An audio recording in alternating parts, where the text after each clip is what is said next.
అసలు ఆ రోజు ఇక్కడ పరిణామాలు ఏ విధంగా మీరు చూస్తే ఫైర్ కూడా చాలా ఫైర్ అయ్యారు. ఎటువంటి పరిణామాలు చోటు చేసుకున్నారు? ఫైర్ అవ్వడము అంటే స్వాభిమానం అనండి, ఫైర్ అనకండి. ఎందుకంటే అక్కడ ఉన్నది 4-5 ముస్లిం కుటుంబాలు, ఒక 23 నుంచి 25 వరకు హిందూ కుటుంబాలు ఉన్నాయి, హిందూ ఇల్లులు ఉన్నాయి. అక్కడ 40 డబల్ బెడ్రూమ్ ఇల్లులు ఉంటే 40 డబల్ బెడ్రూమ్ ఇల్లులు 6 మంది ముస్లింలకు ఇచ్చేసిండు. మరి ఇక్కడ ఉన్న ఈ 23 హిందువుల ఇల్లు అన్నీ గుడిసెలు, కుప్పలు కూలిపోయి పైకప్పు లేకుండా అట్లున్నాయి. మరి వీళ్ళకి ఎందుకు ఇవ్వలేదు డబల్ బెడ్రూమ్లు? ఎందుకంటే కేసీఆర్ అప్పుడు ఎంఐఎం ఫ్రెండ్లీ పార్టీ కాబట్టి అన్ని ముస్లింలకు ఇచ్చేసిండు. 40 డబల్ బెడ్రూమ్ ఇల్లులు 6 ముస్లింలకు ఎట్లా ఇస్తారు? మరి అక్కడ ఉన్న హిందువులు తెలంగాణ ప్రజలు కాదా? వాళ్లకు 2 డబల్ బెడ్రూమ్ ఇల్లు తీసుకునే అధికారం లేదా?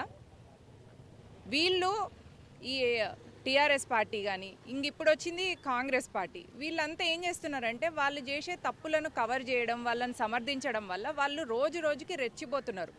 రజాకర్ల మనస్తత్వము, రజాకర్లు పోయినరు అనుకుంటున్నాం కానీ వాళ్ళ విషపు విత్తనాలు ఇంకా ఉండడం వల్ల అవన్నీ ఇక్కడ ఇప్పుడు వాటిని ఎఫెక్ట్ చూపిస్తున్నాయి అన్నమాట. వాటి యాక్షన్స్ చూపించి అక్కడున్న హిందువుల్ని భయపెడితే మనందరం సైలెంట్గా ఉంటాం అనుకుంటున్నారేమో. వస్తారు, అందరు వస్తారు.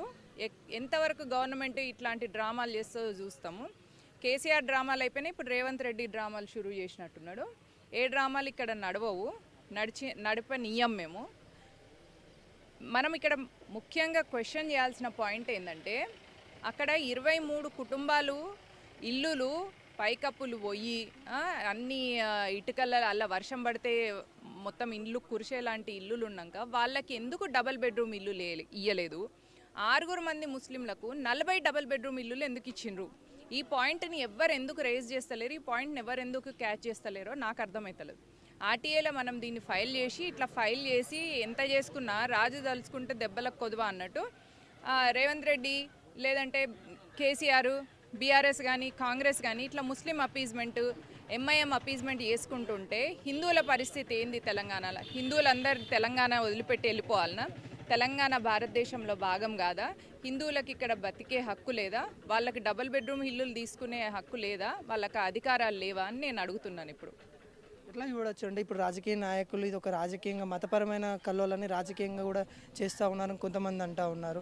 ఏ విధంగా చూడొచ్చు? ఫస్ట్ ఒక విషయం అర్థం చేసుకోవాలండి, politics, religion are like 2 sides of a coin.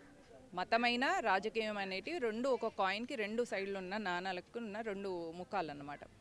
ఇక్కడ 40 బెడ్రూమ్లు డబల్ బెడ్రూమ్ ఇల్లులు గవర్నమెంట్ కట్టించినాయి, ముస్లింలకు ఎందుకు ఇచ్చిండ్రు? ఎందుకంటే వాళ్ళు గంపగుత్తగా వీళ్ళకు బీఆర్ఎస్కి ఓట్లు వేస్తారు, వాళ్ళు గంపగుత్తగా కాంగ్రెస్కి ఓటేస్తారు కాబట్టి. సో వాళ్ళు చేసిన దగ్గర మీకు మతము రాజకీయం కనిపిస్తలేదు. హిందువుల్ని తంతే, అది కూడా హిందూ ఆడవాళ్ళను ముస్లిం మగవాళ్ళు తంతే మేము వచ్చి ఎదురుగా మాట్లాడితే అప్పుడు మీకు ఇది మతం కనిపిస్తుంది. దీనిలో భారతీయ జనతా పార్టీ హిందువుల కోసం నిలబడ్డది కాబట్టి భారతీయ జనతా పార్టీ వచ్చి మాట్లాడితే ఇక్కడ మీకు రాజకీయం కనిపిస్తుంది. లేకపోతే వాళ్ళు ఏం చేసినా మీకు మతంగా కనిపించదు, రాజకీయంగా కనిపించదు. మరి ఎందుకు మీకు కళ్ళు కనిపిస్తలేవా? లేకపోతే ఈ క్వశ్చన్ అడిగే వాళ్ళకు, ఈ క్వశ్చన్ని సమర్థించే వాళ్ళకు మెదడు కూడా పనిచేస్తలేదా? అది నేను అడగాలనుకుంటున్నాను.